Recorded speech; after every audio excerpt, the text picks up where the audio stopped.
de nuevo con todos vosotros, amigos y vecinos del Guadalhorce, en otro episodio más de nuestra historia, nuestro patrimonio, que hoy vamos a tocar de una forma muy especial en un tema que no hemos tocado todavía, pero que creemos que es necesario ya de tocar. Hoy vamos a tratar sobre nuestra guerra civil, un tema que a veces levanta espinas, pero creo que es porque no se le ha dado el adecuado trato de objetividad. Para ello tenemos uno de los mejores investigadores de la actualidad. Él es Félix Álvarez. Bienvenido, Félix. Muchas gracias. Félix es investigador, es natural de Coín, ha trabajado mucho la materia y últimamente es autor de un gran libro. Un gran libro que nos aleja durante la guerra civil de esas historias escabrosas, morbosas, y nos lleva a la parte más bondadosa, más benéfica. Este libro es... La lista de Esmerdú. La lista de Esmerdú, los refugiados de Villamalla. Félix, ¿por qué se te ocurre hacer este libro? Pues mira, Fernando, muchas gracias en primer lugar por la oportunidad que me da Sion Televisión de poder estar aquí contigo para debatir un tema que, como tú bien dices, a mí me apasiona. Yo no soy historiador, pero sí es verdad que soy una persona que a mí me gusta definirme como una persona investigadora inquieta, ¿no? Yo tengo formación jurídica, mi trabajo se mueve en ese ámbito, pero siempre he tenido una inquietud por acercarme a los archivos y a las fuentes originales. Este libro, la historia de este libro nace en mí porque me atrapa a raíz de leer una novela que desarrolla estos acontecimientos en Málaga. Yo leo esa novela y habla de una vivienda que se llama Villamalla, que en aquel entonces yo desconozco cuál es el origen de ese nombre. Luego es porque sabemos que fue la casa consulado del cónsul de México. Maya es un nombre de origen mexicano, y este señor, en los meses primeros de la guerra civil, se ve en la circunstancia de que una persona pega en la puerta, un comerciante malagueño que va huyendo de la represión de grupos incontrolados que en ese momento se han hecho con el dominio de la ciudad. Le dice que se ha tenido que echar al monte, que le han quemado la casa y que necesita su auxilio. Este hombre le pide un vaso de agua. Porfirio, que es un hombre tremendamente humanitario, como luego demostró a lo largo de todo ese periodo, lo hace pasar y le dice que por supuesto, y que le cuente qué es lo que ocurre. Él le pregunta que cómo es que no está al corriente de lo que está ocurriendo en el centro de la ciudad, y le dice que, hombre, que sabe que hay movimientos, que hay problemas, pero que no conoce el alcance de lo que está ocurriendo.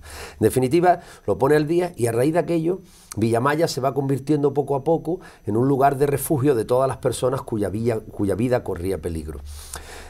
Hay que decir dos cosas que yo creo muy importantes. Las autoridades de la República intentaron recontrolar, volver a controlar el orden público en la ciudad de Málaga.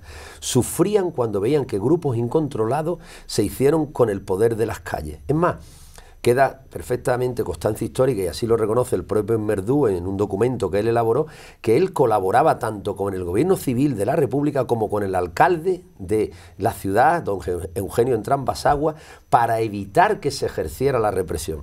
El caso es que saben que para la imagen de la República es nefasto lo que está ocurriendo, intentan evitarlo, pero se dan las circunstancias de que hay una serie de comités que van cada uno a su aire, que van actuando. Indiscutiblemente se liberaron las peores pasiones del ser humano y se produjo una situación muy comprometida para buena parte de la clase media y de la burguesía malagueña. Eran sobre todo los inicialmente perseguidos.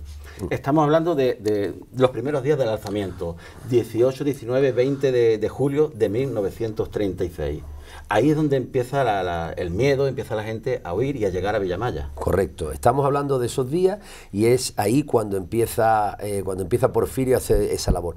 Porfirio contaba con una ventaja: él era cónsul de México. México había sido un país que había apoyado a la República, con lo cual él era muy bien visto por los milicianos. De hecho, parte del armamento que tenían los milicianos había venido en barco hasta México, desde México, perdón, y entonces ellos veían a México como el único país que realmente hacía causa por la República Española.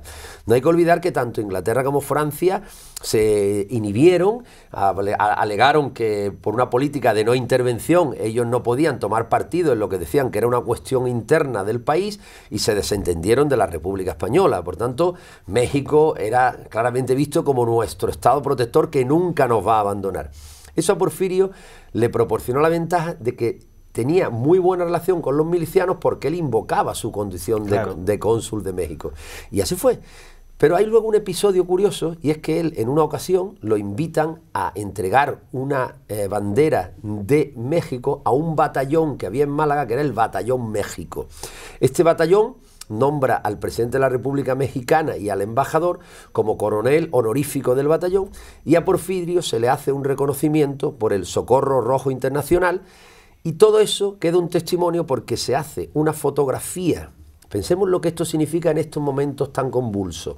Se hace una fotografía en el balcón del Ayuntamiento de Málaga, esa fotografía se publica en el diario ABC, y luego 6 meses más tarde, cuando llegan las tropas de Franco y llegan las tropas de Queipo de Llano, y aquí en Málaga se inicia la represión franquista, sobre todo de la mano de una persona que conocemos todos en Málaga como el Carnicerito de Málaga, ese es su apelativo, era Arias Navarro, que recordarán ustedes que llegó a ser vicepresidente del gobierno. De hecho, se le dio refugio en Pizarra. En Pizarra, pues ese dato lo desconocía. Pues Arias Navarro, al tener conocimiento de que Porfirio ha entregado esa bandera, lo llama y le abre un expediente de depuración de responsabilidades que le obligó a defenderse a él mediante el testimonio, que tenemos constancia, de 96 malagueños que tuvieron que ir a declarar que este hombre lo único que había hecho era proteger a todo el que lo necesitaba.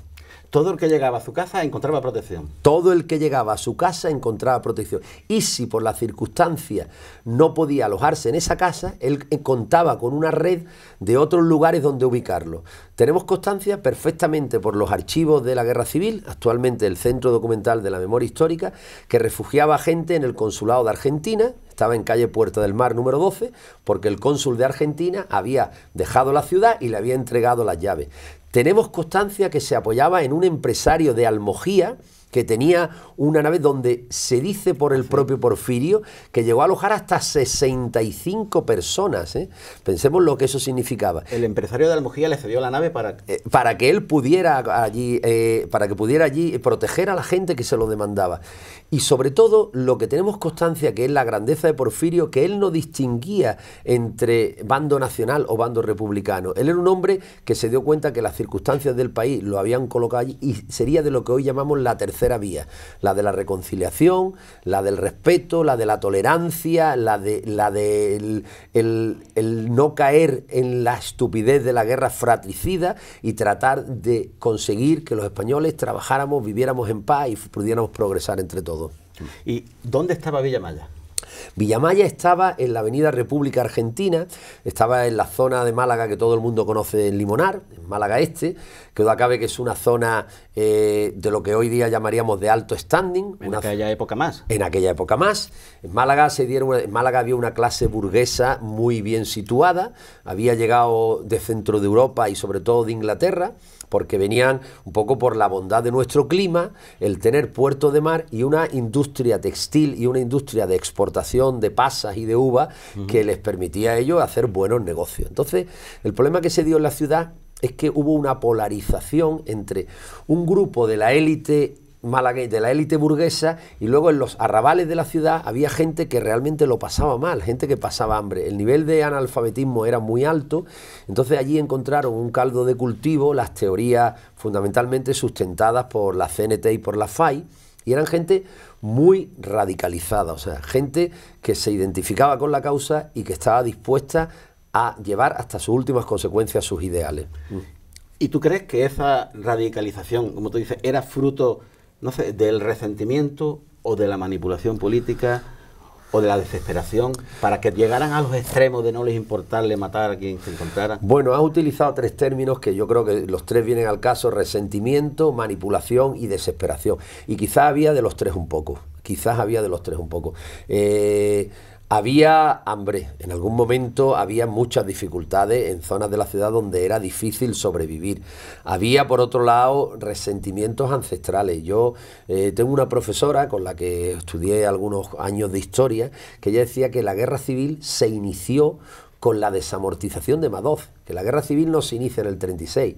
Ella dice que fue cuando se quitaron la posibilidad de que los agricultores y la clase trabajadora acudiera a los montes públicos a abastecerse de los frutos del monte, y aquello pasó a manos de privada con la desamortización, eso de esos padres pasó a esos hijos como diciendo, mira, te han quitado el sustento de tu casa, y se fue inoculando una situación de odio que no supimos los españoles reconducir. Hay que pensar que también en los meses previos a la guerra hay una serie de intelectuales que, más allá de contribuir a servir de unos canales de apaciguamiento, contribuyen a la radicalización de la población. Yo lo describo en el libro diciendo que eran guerrilleros con sus plumas y soldados con sus libros. O sea, era una manera de radicalizar las posiciones que no hizo ningún favor al país, claro, pero hoy día también conocemos a muchas personas que cometen esos abusos que tú has contado, esas apropiaciones, esas explotaciones, pero lo vemos, lo conocemos, pero para llegar al extremo que se llegaba entonces de querer exterminarlo es como retroceder en la prehistoria. Sin duda, yo tengo la satisfacción de pensar que hoy día esto es imposible de repetirlo, porque tenemos un sistema de garantías de sustentos públicos que hace que todo el mundo pueda tener un nivel mínimo. Todo esto es matizable, pero un nivel mínimo que le permita por lo menos garantizar el alimento de sus hijos, unas posibilidades de una educación de calidad, unas posibilidades de una sanidad de calidad, y por tanto yo creo que es muy importante que los gobernantes no olviden eso, porque es necesario para la estabilidad del país que eso continúe y que se siga cuidando de una forma primordial, y que se siga manteniendo para que no se den las circunstancias de miseria que se dieron en algunos momentos previos a la guerra. En cualquier caso, por lo que nos estás contando, las personas que llegaban a Villamaya a pedir refugio es porque veían peligrar su vida. Sin lugar a dudas, las personas que llegaban a Villamaya es porque veían peligrar su vida. Qué duda cabe que inicialmente las personas que llegaban a Villamaya pertenecían a un sector de la sociedad adinerado, que era el que de alguna manera inicialmente se vio más perseguido en Málaga, porque Málaga quedó bajo el control de algunos grupos que yo le llamo grupos incontrolados, que eran el Comité de Salud Pública, el Comité de Enlace, en fin, y una serie de patrullas móviles que ejercían la justicia por su mano y que se tomaban la justicia por su mano, y que bueno, que no atendían más que a una serie de deseos de odio, de venganza, e incluso en ocasiones hasta para liberarse de deudas que tuvieran contraídas en el pasado. Yo creo que en cuanto al documento de la Guerra Civil, sabemos todo que se ha escrito muchísimo. La Guerra Civil se considera que es la antesala de la Segunda Guerra Mundial. Algunos dicen que fue el teatro de operaciones donde tanto Alemania como Italia experimentaron con su armamento, la Legión Cóndor, la aviación italiana, en fin. No hay que olvidar que son las ciudades españolas, las ciudades de la guerra civil, las primeras que reciben bombardeo la población civil en la historia de la humanidad. Hasta entonces no se habían hecho bombardeos. No, nunca antes. Nunca antes. La aviación es una tecnología que se desarrolla básicamente en torno a entre 1910 y 1920. Estamos todavía con unos aviones muy incipientes en los que no permiten más que una carga muy limitada, pero luego ya en la década de los 30 ya se incorporan a la industria militar, armamentística italiana y alemana, y eso ya les permite adaptarla y servir como unas armas que cambian el curso de la guerra, porque hasta aquel entonces era todo la infantería y la caballería, pero en el momento que entra en juego la aviación y tú te permites desde el aire, con un nivel de protección muy elevado, poder bombardear las posiciones enemigas, eso te da una ventaja terrible, claro, te da muchísima ventaja. Decía Edward Norton, que era exportador de frutos secos en Málaga, correcto, que daba puestos de trabajo y exportaba, daba mercancía afuera, pero para sacar su mercancía necesitaba el sello de infinidad de comités. Y ninguno reconocía la autoridad del otro. Eso es. ¿Por qué había tantos comités? Pues ese es el problema. El problema fundamental es que la República perdió el control de la situación, en Málaga especialmente, que es de donde estamos hablando. Aquí hubo una serie de personas que se rogaron un poder que no habían obtenido legítimamente, pero que incluso muy a pesar, insisto en esto, de lo que decían las autoridades de la República, se hicieron con el control de las calles. Y cada uno quería ser el jefe de su comité, y cada uno quería mandar más que el otro.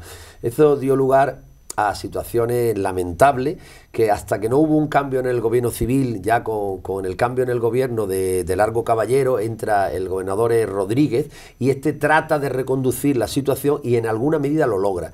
De hecho, queda constancia en el libro de que en octubre del 36, él aprueba una circular advirtiendo que todo aquel que lleve armas cortas, se localice en la calle con armas cortas, será ejecutado, puesto que no está autorizado nadie que no sea de un poder institucional a llevar las armas cortas.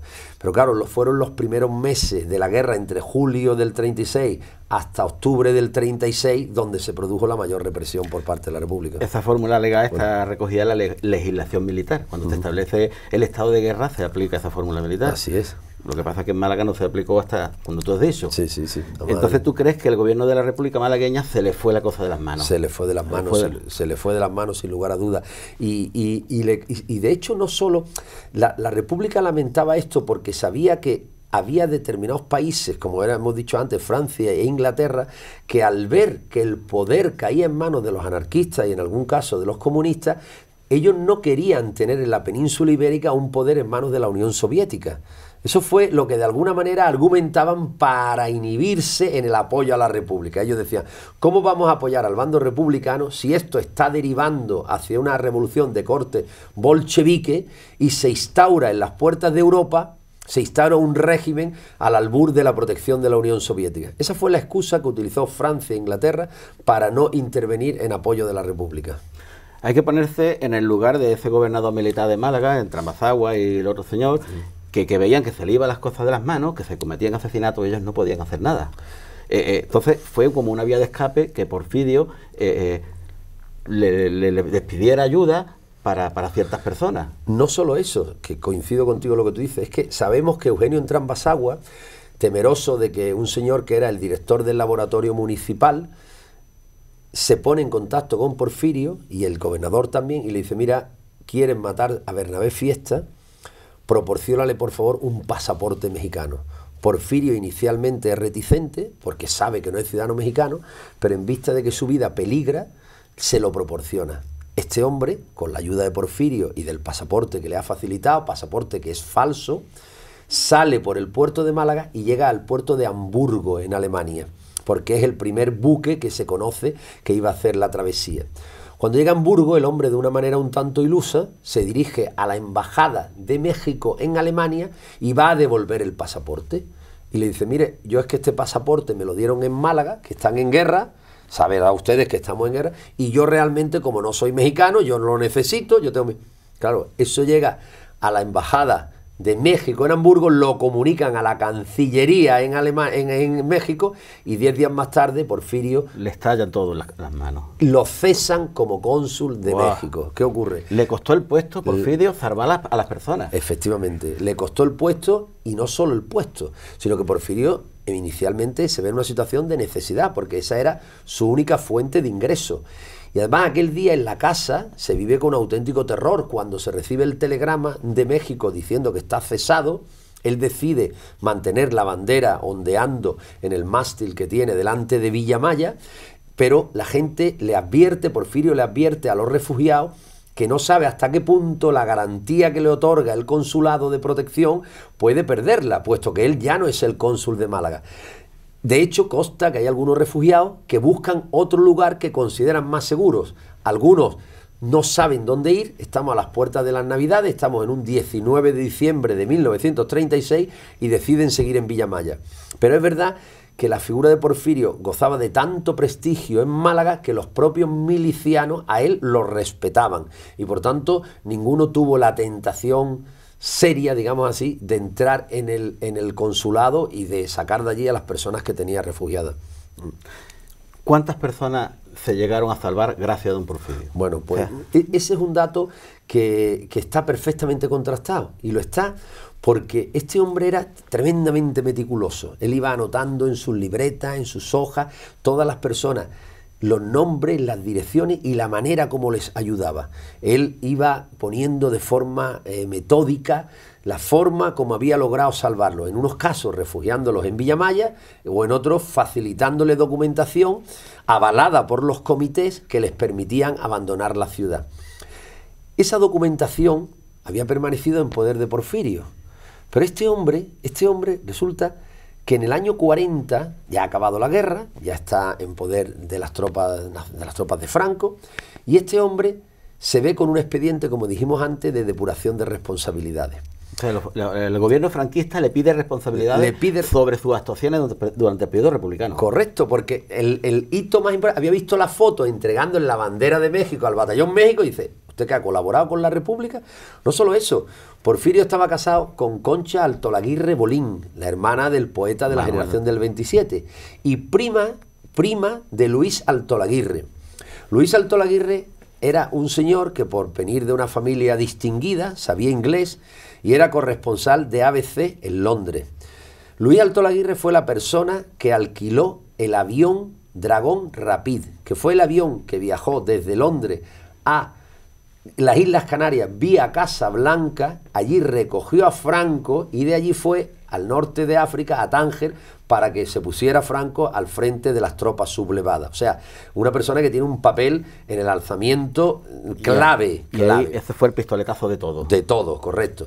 ¿Qué ocurre? Que este Luis Altolaguirre, que es primo de la mujer de Porfirio, cuando llega a Málaga, llega como un hombre, es un hombre muy soberbio, con un carácter terrible. De hecho, quiso procesar al cónsul de Inglaterra porque había escrito un artículo poniendo de manifiesto las atrocidades que estaban cometiendo en la represión que estaban teniendo por parte de los nacionales, ¿no? Y quiso incluso a Mr. Campbell, quiso arrestarlo. Entonces se dirige a Porfirio y le dice, oye, sé que tienes unos republicanos que le estás dando protección. Dime dónde se encuentran, yo ordeno un registro y no voy a revelar mis fuentes. Porfirio dice que eso no, él está dispuesto a hacerlo y aquel día logra darle larga. Ahí se la juega. Se la juega por completo. Porfirio es un hombre... Se juega la vida en ese momento. Se juega la vida porque este hombre, este Luis Bolín, de hecho, este Luis Bolín no hablaba en broma. Este Luis Bolín era un tipo que había inoculado en su interior el odio, y cuando el odio está de por medio ya se ciega la razón. Y esa es un poco lo que más lamentable... Las hojas más lamentables de la historia de la humanidad siempre están guiadas por el odio. El odio es el que mueve todas esas decisiones tan nefastas. Entonces, retomando un poco lo que decía antes, ¿cuántas personas? Porfirio, posteriormente, ya en Madrid, le abrieron un expediente porque él había ingresado en la masonería. Señores, la masonería, para Franco mencionar la masonería era como mencionar al demonio. Franco había aprobado una ley en el año 40 que se llamaba la Ley de Represión de la Masonería y del Comunismo, que a todos los masones los ponía en el disparadero. Entonces Franco, el sistema de represivo que monta Franco, le abren un expediente y le piden 12 años y un día de prisión porque había asistido a una reunión de una logia masónica. La logia Fraternidad número 19. En Málaga había más de 30 logias y consta que Porfirio lo había hecho. Entonces, claro, él se ve obligado a defenderse y como se ve obligado a defenderse, elabora la lista de las personas que él había salvado, que es la lista que estaba en los archivos del Centro Documental de la Memoria Histórica de Salamanca y la lista que reproducimos en este libro, donde se van describiendo cada uno de ellos cómo fue auxiliado por el cónsul. El lector puede ver en tu libro, de mano del propio Porfirio, cómo auxilia a cada persona con nombre, apellido y lugares. Así es. Además, para facilitar la localización, hemos puesto al final de la obra un índice onomástico que nos permiten, conociendo los apellidos de la persona, acudir a la página donde se refleja la manera como fue auxiliado. Aquí hay personajes de toda índole, personas que recibieron o bien el auxilio en la propia vivienda de Villamaya o bien embarcando en algún buque para poder abandonar la ciudad. Pero el hecho que nos acaba de contar, de que él era consciente de que se jugaba la vida, sí, y no quiso revelar los nombres, da imagen de una calidad humana superior. Sin lugar a dudas. Y quizás este sea el dato que lo diferencia de otros diplomáticos que también protegieron a gente. Cuando lo fácil era... Eso es. En Madrid tenemos constancia de que también se estableció un sistema de protección de personas. Hay libros escritos recientemente con el aval del gobierno mexicano de cómo el embajador de México en Madrid protegía gente. Pero ojo, hay dos cosas muy importantes que no podemos olvidar. Primero, el embajador dirige una embajada. Porfirio dirige un consulado. La embajada es como considerar territorio de México en España. La embajada es intocable. La embajada pueden conceder derecho de asilo, los consulados no. Porfirio lo hace todo bajo su cuenta y riesgo. Su responsabilidad. Bajo su responsabilidad. Y él es consciente de ello perfectamente. Él es consciente perfectamente. Una persona con una cultura totalmente, totalmente. Porfirio es un hombre que él es consciente que se la está jugando, pero él entiende que la vida lo ha colocado ahí y que no tiene más remedio que hacerlo. ¿Y con qué ayudas contaba don Porfirio? Porque pues, solo le resultaría dificilísimo. Muy difícil, es verdad que le resultaba difícil. Mira, tuvo varias ayudas, golpes de suerte algunos y otra cosa, gente que se ofrece. Uno muy clara es, una de las personas que tenía alojada le reveló dónde había un coche a su disposición y le dijo en qué lugar de su casa estaban las llaves. En aquellos meses, si tú te paseabas con un vehículo, te lo incautaban enseguida. Rápidamente. No, estaba claro que estaba al servicio de la causa de la guerra y perdías el vehículo. Sí. Bueno, pues Porfirio se hizo con un Alter, era el vehículo le puso una bandera mexicana y con aquello se ganó el respeto de los milicianos. Wow. Esa fue una ayuda muy importante porque Porfirio casi a diario se dirigía tanto a la cárcel como al buque prisión Marqués de Chávarri, otras veces a algunas de las casonas que habían sido ocupadas por estos comités, intercedía por la gente que era detenida, se dirigía mucho también al consulado de Argentina, que antes hemos dicho que se le entregó las llaves por el cónsul, en fin, y ahí tuvo una ayuda importante. Y luego tuvo también ayuda porque en Málaga había un cónsul que tenía un pequeño yate que se llamaba el Honey Bee, que significa abeja de miel, ¿no? Miel de abeja, y este hombre viajaba con frecuencia a Gibraltar, y cuando venía de Gibraltar le traía provisiones. Entonces, esa información disponemos de ella porque en el libro se incorporan una cosa que se llaman los diarios de Villamaya. Los diarios de Villamaya no son más que lo que iban relatando los que estaban allí asilados de cómo vivían el día a día. Y entonces ellos algunos días celebran que han llegado provisiones desde Gibraltar. Un día de hecho llega un saco de patatas y eso supone una fiesta terrible. En fin, que hubo varios puntos de apoyo para alimentar hasta 70 personas que llegaron a convivir al unísono en la misma casa. Hay que recordarle a los televidentes que en septiembre, octubre, 3 meses después de estallar la guerra, en Málaga escaseaba la comida de todo tipo. Por supuesto. Pan, patata, lo más básico escaseaba. Por supuesto. También es verdad que estamos hablando que, como siempre, lamentablemente el dinero, aunque no lo abre todas las puertas en materia de alimentos, pero ayuda a obtener alimentos. Y muchos de los refugiados eran personas que tenían una capacidad económica, que habían guardado algo para salir adelante, y nos consta que una cuñada de Porfirio, que era monja, en ocasiones les llevaba también alimentos a la casa. Allí, en esa casa, yo creo que no se puede decir que se pasara hambre, esa es la realidad, porque lo reflejan los diarios, no se habla de hambre nunca, se habla de una monotonía en la comida, evidentemente, no había una carta, no había más que un menú preestablecido y que bueno, que había que... Pero no se habla de un hambre del que hace mella. Vivían enlatados. Vivían enlatados. Esto es una historia muy curiosa porque en la casa esta lo más lamentable, cuando peor lo pasaban era cuando llegaba la hora de dormir, porque claro, 70 personas de distintas edades, algunos incluso embarazadas, que se organizaron reflejando en este croquis, reflejaban ellos la manera como se distribuían para dormir. Aprovechaban las hileras de la solería del suelo de la casa, hablamos de una vivienda de planta única, y allí marcaban los límites de cómo dormir. Incluso alguno de los refugiados relata en el diario que era el momento que más temía, el momento de dormir. ¿Sí? Porque claro, estamos hablando de personas de 75 años con niños de 4. Niños de 4 a los que tú no les puedes pedir que no se despierten por la noche, que no lloren cuando no encuentran consuelo. Claro, hay aquí personas que a lo mejor tienen allá una edad que les cuesta luego conciliar el sueño. Se cuentan anécdotas como algunos se había caído de la butaca a medianoche y eso provocaba en toda la colonia, ellos le llaman la colonia Villamaya, provocaba un estruendo terrible, una algarabía. Incluso, como cuestión curiosa del dibujo, vemos que se reserva una dependencia muy pequeñita a una mujer que parece estar embarazada, porque vemos que el dibujante, que es el doctor García Herrera, remarca el cuerpo de ella y entendemos que lo que quería decir es que esta mujer estaba embarazada en aquel momento. Y se le hace un poquito más de intimidad. Eso es, se le da más intimidad, se le proporciona un lugar como más apartado, ¿no? Aquí en la lista ellos establecían cada uno dónde dormían. En el salón principal no le llamaban salón, le llamaban el casinillo, porque durante el día pasaban las horas jugando a las cartas, jugando al parchís, jugando a los juegos del momento, ¿no?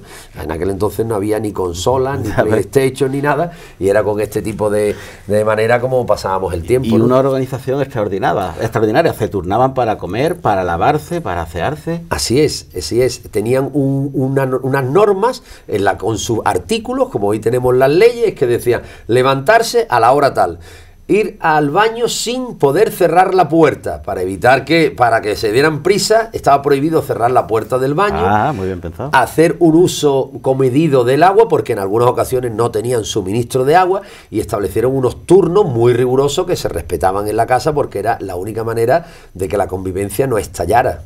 Era la única manera. Pensemos que 70 personas que no se conocen. El ingenio debió ser extraordinario. Extraordinario. Yo realmente creo que en Villamaya se dieron una serie de acontecimientos que sería muy difícil que se volvieran a repetir, en primer lugar porque esperemos que nunca nos hubiéramos abocado a que hubiera otros Villamayas, indiscutiblemente, y en segundo lugar porque vivir durante 6 meses en una casa donde hay entrada y salida, hay cambios de personas, porque hay gente que teme que Villamaya haya dejado de ser un lugar seguro, entonces busca un refugio alternativo. Tenemos constancia de que hubo quien estuvo 1 mes, otro 1 mes y medio, y otros que estuvieron desde el primer día, desde el 19 de julio, no del 18, del 19, hasta el día 8 de febrero del 37, que estuvieron en Villamaya. Y lo sabemos por el diario del doctor García Herrera. Él lo inicia el 19 de julio y lo acaba el 8 de febrero. Con lo cual... He leído en el libro, porque tengo que decir que ya me lo he empapado entero, un caso muy curioso de un señor que consigue, don Porfirio, un pasaporte para él, para Gibraltar, y le dice, cuando llegues al puerto, arte un poquito retrasado. Eso es. Qué curioso, ¿no? Eso es. Estamos hablando de un sacerdote, sí, pero lo descubren. A este señor lo descubren y en aquel momento se ve la necesidad de abortar, digamos, la operación, porque en ese era un momento muy delicado. Tenemos que pensar que hay un control de la policía portuaria que lo que no quieren primero son 2 criterios. Primero, que salgan personas que respondan a otro perfil, o sea, que el documento que llevan sea un documento verdadero, y lo que no quieren es que salgan gente afectas al bando nacional en edad militar.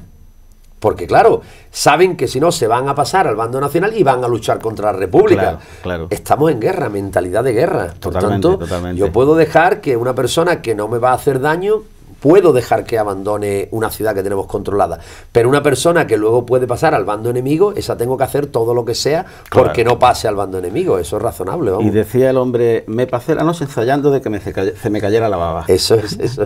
Para que parecer un poquito más trastornado. Eso es. Y muchos tenían obsesión con que cómo se hacían pasar de rasgos mexicanos. Y dice, bueno, ¿y cómo consigo que mis rasgos? Y dice, bueno, pues no, usted. Entonces a este le recomendó que se hiciera un poco el bobo, ¿no? Para que no le prestaran mucha atención y pudiera pasar el filtro que suponía la policía portuaria en aquel entonces, vamos. ¿Y qué ha sido hoy de Villamaya?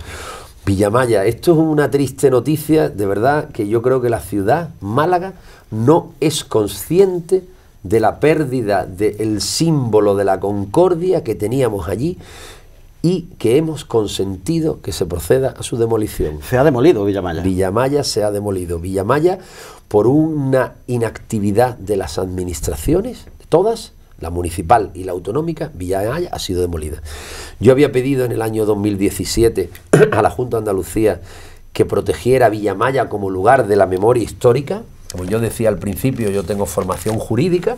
En 2017 salió una ley, la Ley de Memoria Histórica y Democrática, que contempla que aquellos lugares donde se produjeran unas circunstancias singulares que le hicieran merecedor de ser protegido, que se protegieran.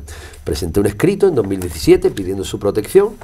Este escrito no recibió respuesta hasta un año y unos meses después, en la que me comunicaban que lo iban a estudiar, pero no se avanzó en el procedimiento administrativo. ¿Qué ocurrió? Que la familia que había comprado la vivienda, que eran unos jóvenes que no tenían una relación previa, intentaron rehabilitarlo, pero la vivienda tenía un problema de separación a linderos. Todos sabemos que una edificación se tiene que separar a los linderos públicos y a los linderos privados. Cuando tú tratas de rehabilitarlo, si incumple uno de esos parámetros, si el ayuntamiento hace una aplicación fría y de la ley y sin ningún tipo de sensibilidad, dice, no la puede rehabilitar porque incumple el lindero privado. Eso se puede salvar perfectamente con un acuerdo con el colindante, o hay mecanismos para salvarlo. La gerencia de urbanismo no lo supo hacer, entonces la familia dijo, bueno, pues si no puedo rehabilitarla, la demuelo. Pero es que es todo un despropósito, porque es que 15 días antes se había proyectado en Canal Sur un reportaje que invito a quien lo quiera ver, que está todavía colgado en la web de Canal Sur, que se llama La lista de Porfirio, ¿sí? Donde se recorre la vivienda, donde parientes que quedan vivos de Porfirio explican lo que ocurrió en esa casa, y ese reportaje está financiado por nuestra Dirección General de Memoria Histórica y Democrática y por la Fundación Málaga. O sea, que hemos puesto una inversión importante para poner en valor eso, para divulgarlo, para darlo a conocer, pero ahora, por otro lado, consentimos que Villamaya sea demolida. Entonces, ¿esto cómo se llama? Ignorancia, falta de interés, descoordinación entre los grupos municipales. Así, de las tres maneras lo podemos calificar, de las tres maneras. Yo agregaría una más: desidia y falta de sensibilidad.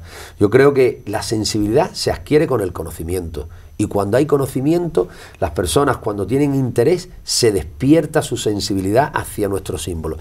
Y eso es lo que ha faltado. Y esto es lamentable porque el ayuntamiento ha querido echar balones fuera, desentenderse de esta cuestión, pero yo, desde luego, en lo que esté a mi alcance, no lo voy a consentir.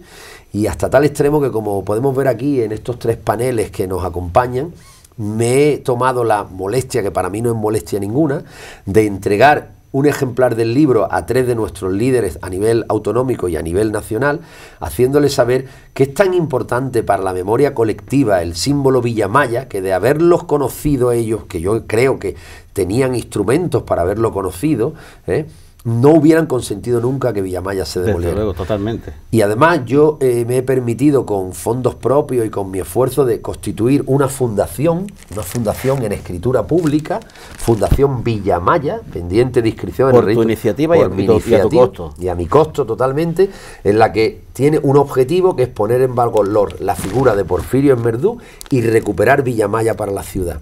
Y que se establezca allí un centro de la concordia.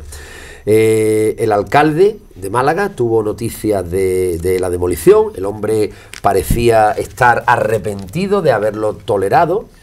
Me llamó, yo lógicamente lo atendí, le dije que estaba muy dolido por la pérdida que suponía para la ciudad.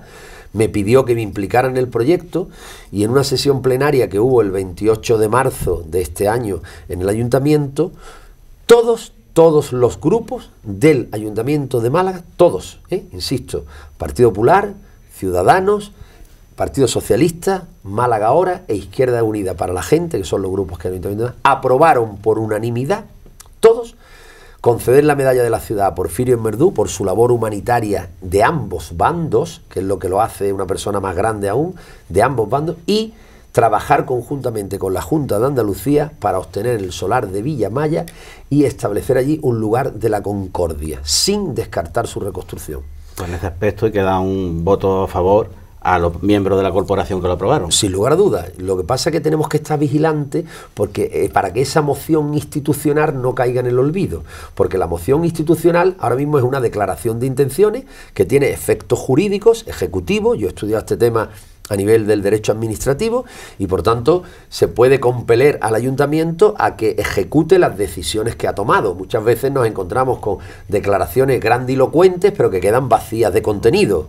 Este no es el caso y desde luego en lo que a mí concierne estoy casi cada 4 o 5 días presento un escrito por el registro de entrada recordándole la obligación que tienen de llevar a cabo la ejecución. Que no se le olvide a usted. No, señor. Ahora mismo estamos a la espera de que el defensor del pueblo haga un informe, está implicado la gerencia de urbanismo, está implicado el ayuntamiento, está implicado la Consejería de Cultura a través de la Dirección General de Memoria Democrática, ahora va a cambiar de nombre, se va a llamar Comisionado para la Concordia. Esta es la nueva denominación que se ha querido dar con el nuevo impulso del cambio de gobierno a nivel autonómico y bueno, y se trata de que las decisiones adoptadas se lleven a cabo, porque insisto, no basta con la declaración institucional, sino que ahora hay que adoptar las decisiones para que lo que se ha decidido se ponga en marcha. Pues estaremos muy pendientes de ese proyecto, que salga adelante y lo que podamos apoyar, ya sabes dónde estamos. Pues magnífico. Pues se agradece muchísimo porque todos esos apoyos de verdad que son muy importantes.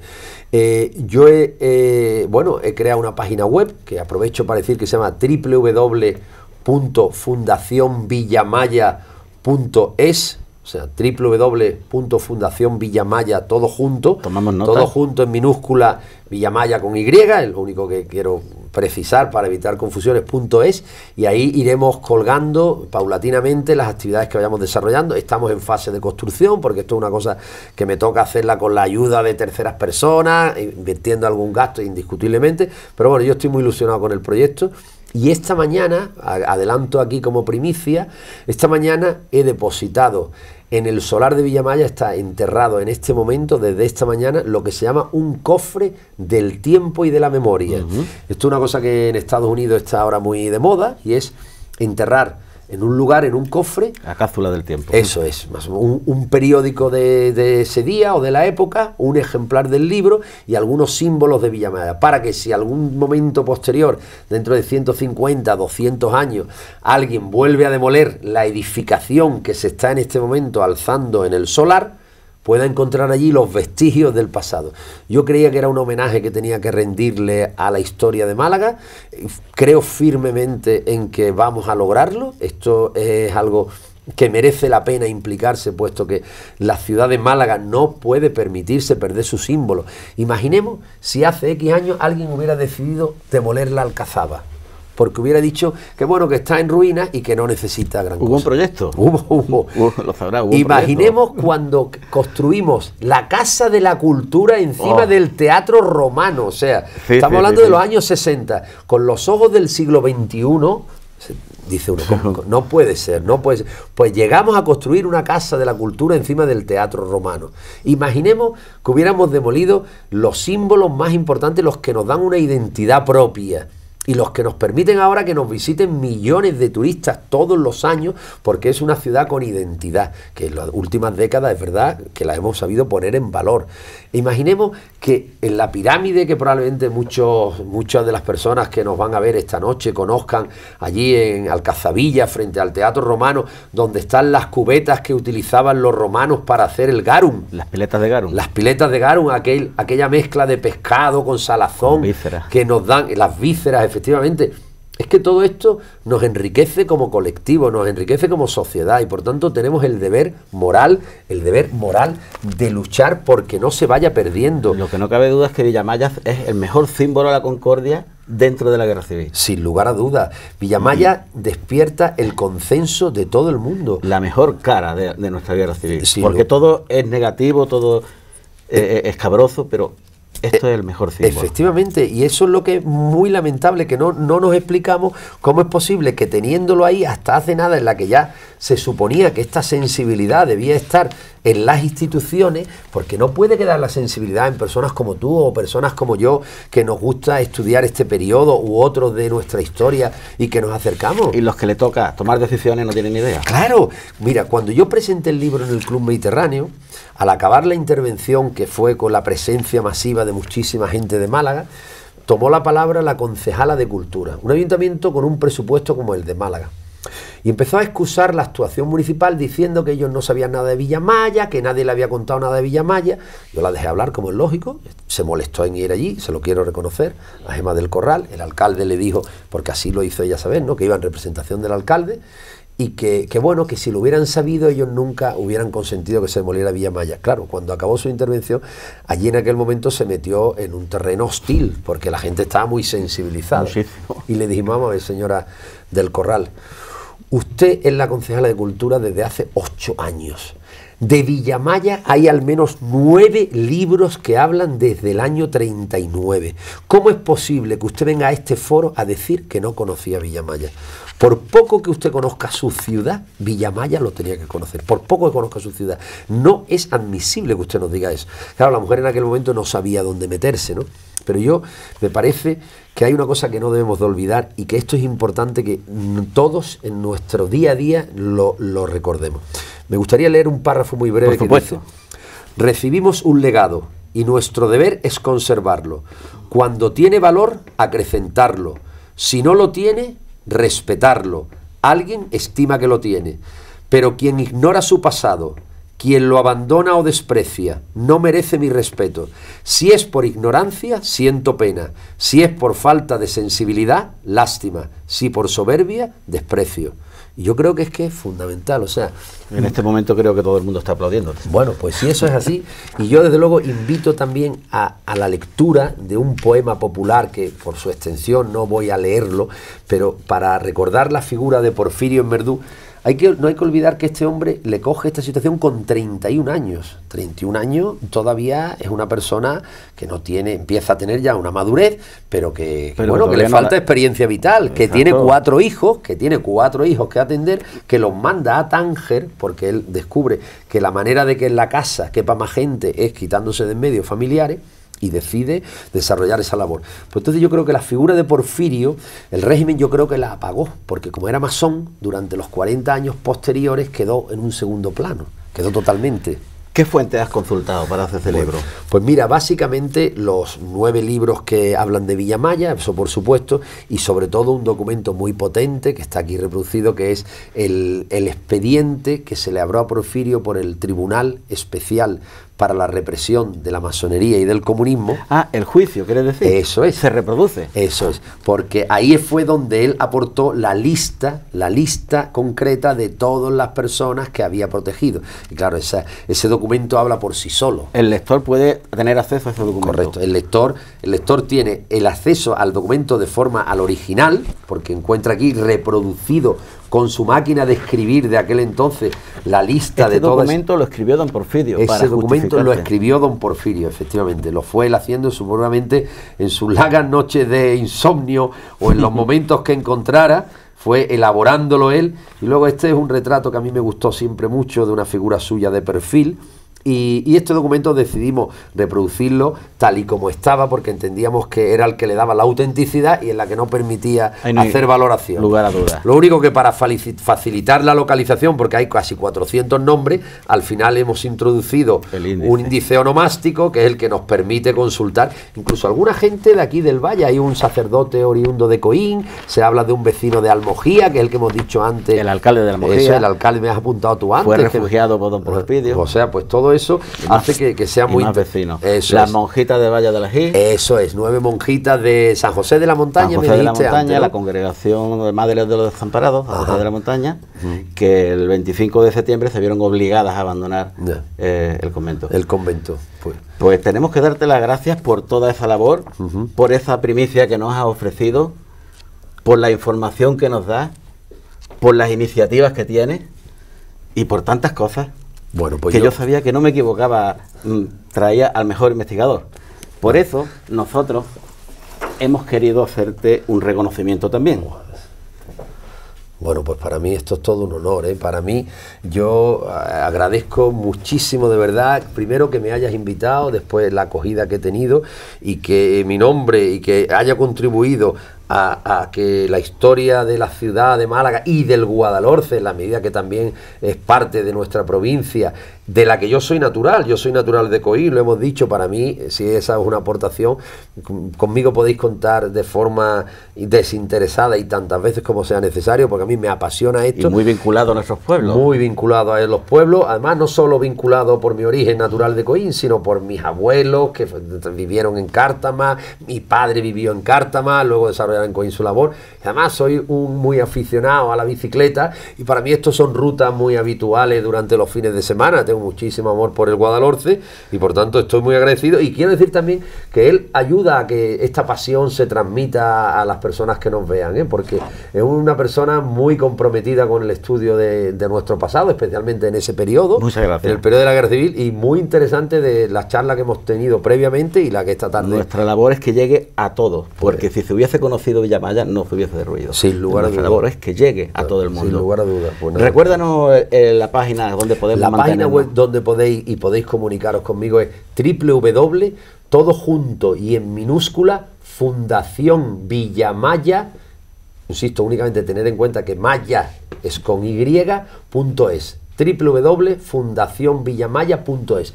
La página está en construcción, pero la iremos alimentando, mira, porque hemos nacido hace muy poquito, y bueno, estamos luchando porque la memoria colectiva no se pierda. Y tenemos que estar pendientes de qué se hace en el solar de Villamaya. Efectivamente. Que ese es un símbolo a la concordia. Sin lugar a dudas. No lo olviden, es una gran obra.